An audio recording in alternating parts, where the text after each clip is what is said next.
Hey YouTube, how's it going? Mark here with another fragrance review. Let's take a look at the house of Issey Miyake. When I think Issey Miyake, I think of the top seller worldwide, the classic L'Odyssée pour Homme. Now with a fragrance brand like this and with a top seller like that worldwide, usually what happens is everything else they release is kind of in the background, understated. Think Jean-Paul Gaultier with Le Male, or Issey Miyake with, of course, L'Odyssée. So with fragrances like this, I love delving into fragrances that are understated. Now this guy right here is Le Bleu d'Issey pour Homme. On YouTube, nothing at all, guys. There's no full review on this guy, so you know what that means, baby. Exclusive, yeah. That could be fireworks, me shooting guns, whatever. I am always excited to do an exclusive on YouTube. I don't do too many of them. So I'm very excited to let you guys know for the first time on YouTube about this fragrance. So let's take a look at the presentation. First and foremost, the bottle. Now the bottle itself, I think is well done. Blue glass, we got the metallic top here. Let's take a look. There's Issey Miyake written on the cap. We got the little blue sprayer. Issey Miyake sprayers work very well, always have. There's information at the bottom, on the bottom of the bottle. Very nicely done. I believe the packaging actually won an award, if I'm not mistaken. Now the box itself, simple and plain, guys. It kind of looks like a billboard. Not much thought got into this bottle, this box. Very much blue all around. We got the picture of the bottle like Issey Miyake does. So there's the packaging, guys. Now, as far as bottle sizes go, there's a 2.5, which is this guy right here. I've used quite a bit of juice, actually. I just noticed that. And there's a 4.2 ounce. You're looking at pricing $35 to $70 American. Definitely, first and foremost, this fragrance has been discontinued in the Issey Miyake house in most countries. And I believe that happened back in 2008 or 2009. So it's really hard to find a 4.2 ounce. That's why I have the 2.5. There's a lot of these kicking around online. So you can find it for a discounted rate because it is being discontinued, so you might find it for a lot cheaper.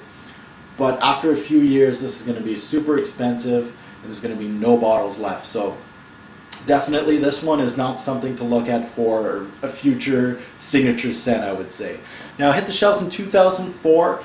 It is a woody aromatic fragrance. Now the perfumier behind this, the nose behind this is Jacques Cavalier. This guy's an all-star perfumier. We all know his huge resume. So we know there's an all-star behind it. Recommended age, this fragrance has an herbal feel to it. So I'm going to go a little older. I'm going to go 25 and up. And that's even pushing it. I think 30 and up would be best for this one. But I'm going to go 25 and up. I don't really see a high schooler wearing this stuff. Herbal fragrances like this aren't really great for young ladies. So definitely, if you're young, don't really look at this one. It's being discontinued anyway, so it's not going to be your future fragrance. Now, how many sprays and wear? With Issey Miyake fragrances, I go a little less. One on the chest and two on the neck is fine with me with Le Bleu. You can go a little more, but I think 3 is great for how many sprays and wear. Now let's take a look at the notes. The top notes, we have a huge blast of rosemary. This is one of the main notes in this fragrance. We got lime, mandarin orange, and orange wood. Now if you take a look at those top notes, you'd think, oh, this is going to be a really fresh top note. Nah. You can be fooled by the name, which is Le Bleu, which means blue water in French. You're going to be fooled by the name, you're going to be fooled by the notes. In the mid, we got cypress wood, we got ginger, juniper berries, pink pepper, and lavender. And in the base, we got a very nice base of sandalwood, amber, patchouli, atlas cedar, and oak moss. So very busy fragrance as far as notes goes. Now, don't expect L'Odyssée pour Homme Part 2. Now, there's a lot of lovers of L'Odyssée, the original, and they'll be like, oh, Le Bleu, this might be like a fresher take on it. Now, don't expect Part 2. Not really that blue, and it's really not that cooling as the original was. It's actually the polar opposite of the original. If I had to match it, I would say it's probably the polar opposite. It smells more green than blue, per se. You know, we've seen this before, mislabeling on fragrances, blue, black, green. I've seen it before. This one, again, same thing. It's not that blue. It's not watery at all, personally. I think it's more green. There's more woods. There's more spice. an herbal feel to it, more green than blue. Now I think the ones that really enjoyed the original, the Issey Miyake, most likely won't like the avant-garde blue because it is a little different from your run-of-the-mill. It's very unique. This one has an herbaceous theme, very green. Herbaceous fragrances, not my favorite personally. You can do woods and incense and a little bit of spice and I'll be happy. With this one, there's a little too much spice for me. There's woods, it's done nice, but a lot of people won't like herbaceous fragrances. Now there is a flanker to this guy. There's an Eau Fraiche edition, which I have the bottle. I will be reviewing probably in 2012, to be honest with you guys. That one is just starting the reviewing process. Now this one, if I haven't said it earlier, it is being discontinued by the Issey Miyake house. If it's not in your country, it will be. They're slowly phasing this guy out. The sales just were fairly poor, and you'll see a lot of these herbaceous fragrances that I'm talking about aren't sellers. They're either being discontinued or they're not selling very well. Now let's waste a spray of Bleue, and I'll tell you guys what I think of it. And again, as you can see, the spray is pretty good with Issey Miyake. It's not the greatest, but it's still good. Now the top note gives me almost a pine tree smell to it. I know it's the cypress wood coming out, very much woody. There is some heavy spice in here. After the wood comes out, the heavy spice is just out there. That's the rosemary. That's your main accord. Basically, your main note in this fragrance. It's center stage. It's a very unique top note. There is a hint of citrus. If you blink, you miss it. It's really in the background most of this fragrance. Like in the top and the mid, you're going to smell a little bit of the citrus, but if you're not really looking for it, you're going to miss it. This has very much an herbal feel to it. It really makes me feel like I'm wearing a spice rack in the middle of the woods. That's what this top note makes me think of. Very much herbal, very much woody, and that's it. That's your top note. Now in the mid, this transforms into more of a mossy. It still has that herbal feel, very green, almost earthy like. Think patchouli. There is patchouli in here, and in the mid it does come out a little bit feel to it. It almost has a tea-like note also in the middle with the spice. There's a lot of spices here and there, but they're understated, almost like tea. When you smell the spices off of tea, it has a little bit of pepper in it to give it a little kick. The citrus is still in the background, and also the ginger. Now the cypress and the rosemary take over the mid, I felt, with the patchouli almost taking over also. So that's your mid. Now in the base, this guy has a warm, amber, mossy, woody base. I felt mostly for this part was the sandalwood and the patchouli going head to head. Definitely a different type of base, really well done. And it has some oomph to it, so it does have some manliness to it, we'll say. Now this guy right here is very natural smelling.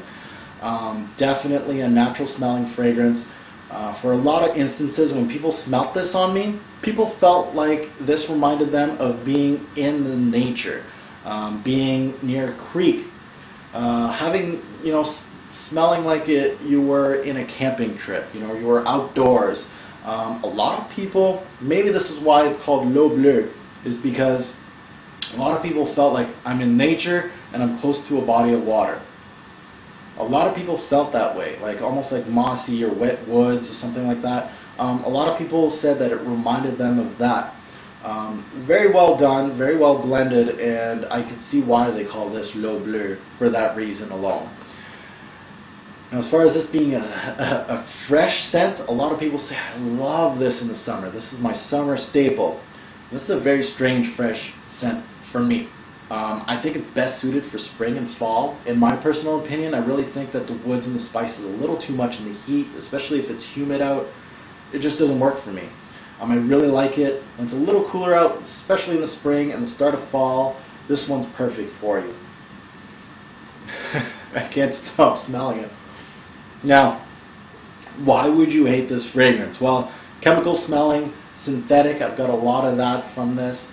A lot of people don't like the spice rack feel to it, like when I was saying that I felt like I had a spice rack around my neck. The woods in here, and the herbaceous feel of this fragrance. Herbal fragrances aren't top sellers, so a lot of people won't like this category, just these type of fragrances. I'm one of them. I'm not a huge fan of these fragrances, even though this one is well made and very much unique actually.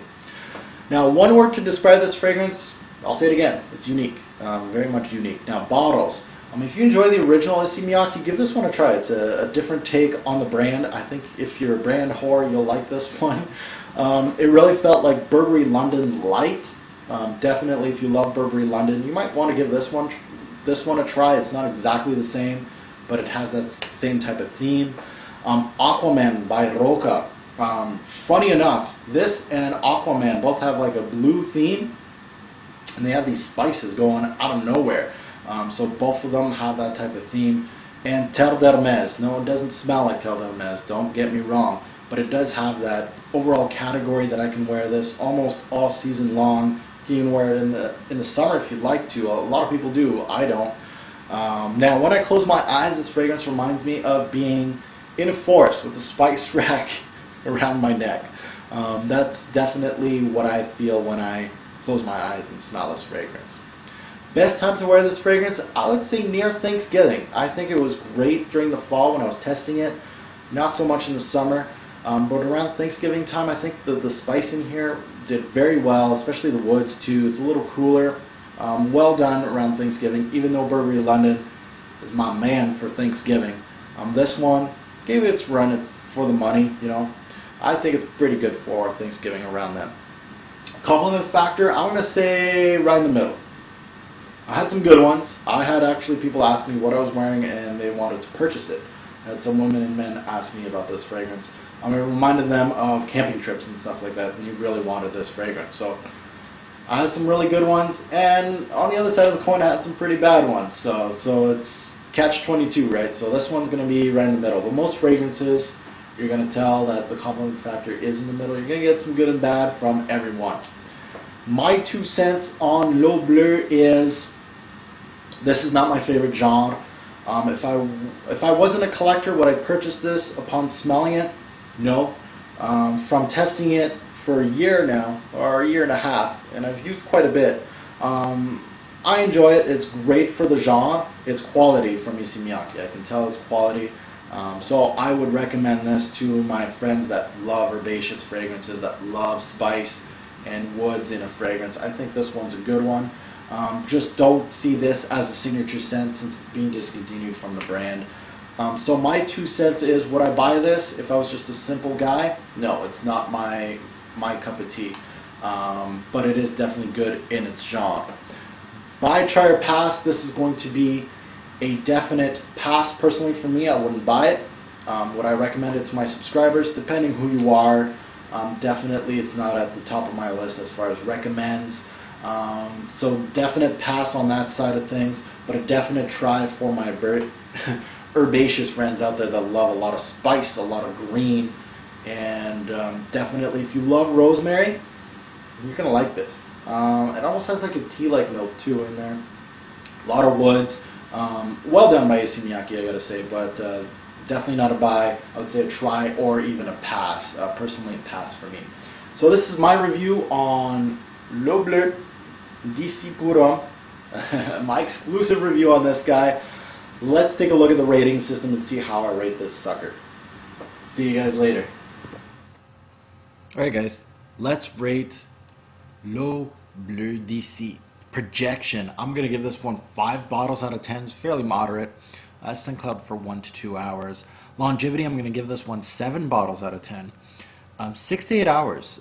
Fairly good longevity. What I expect from the Issey Miyake house, it's above average. Versatility, I'm going to give this one an 8 out of 10. Very good versatility. Great for almost all seasons. A good daily wear scent. Overall smell, I'm going to give this one a 7. It has a good herbaceous smell. Compliments are in the middle. You get some good with the bad. Seasons, I'm going to give this one most likely fall and spring. and a summer night. That's when I felt that this one really hit the nail on the head.